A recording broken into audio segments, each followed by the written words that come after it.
చూడండి ఫ్రెండ్స్, రైతు పడే కష్టాలు ఆడమనిషి కూడా అలా మందు పెడుతుంది. దయచేసి డిప్యూటీ సీఎం గారు, మన ముఖ్యమంత్రి గారు రైతుల మీద మనసు పెట్టి కొద్దిగా దృష్టి పెట్టి రైతులకి మద్దతు ధర కల్పించమని మీకు విజ్ఞప్తి చేసుకుంటున్నాను. అలాగే ప్రతిదీ ఆ కంపెనీ ఈ కంపెనీ, ఆ కంపెనీ వచ్చింది ఈ కంపెనీ వచ్చిందని, ఆ కంపెనీ ఈ కంపెనీలు అని చెప్పి ఎంతప్పటికీ కంపెనీలు రోడ్లు ఇవే కాదు సార్, రైతు కూడా రాష్ట్రానికి చాలా ముఖ్యమైన వ్యక్తే. అలాగే రైతే రాష్ట్రానికి రాజు అంటారు.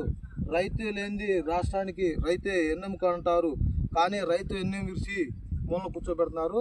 అలాగే ఈ పంటలో ఈ వంతున చాకిరి చేసి ఇంత పండించి రైతు ఆరుగాలం చేసి ఆరుగాలం చేతిలో పోయినట్టు ఎంత పంట పండించినా రైతుకి మద్దతు ధర లేక టయానికి వర్షాభావం కలక్క వర్షాలు అధిక వర్షాలు అయ్యి ఇలా ఏరుకులుడు వచ్చి ఇలా పంటలు మొత్తం నష్టమవుతున్నాయి.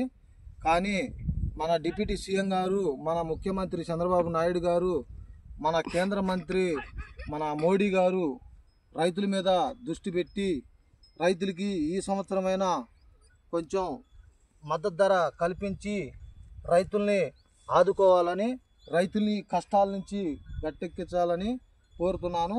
కనీసం కింటానికి పత్తి వచ్చేసి కింటం 9,000 రేటు పడింది, ధర పడింది, రైతుకి గిట్టుబాటు కాదు.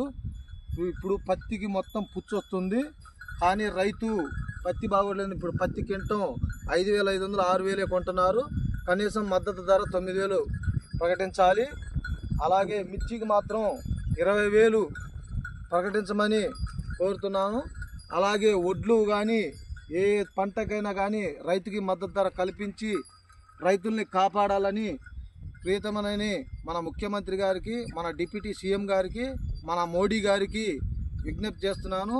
దయచేసి రైతుల్ని మనసులో పెట్టుకొని దృష్టిలో పెట్టుకొని రైతు కష్టాలని కడతీర్చమని కోరుకుంటున్నాను. జై హింద్, జై కిసాన్.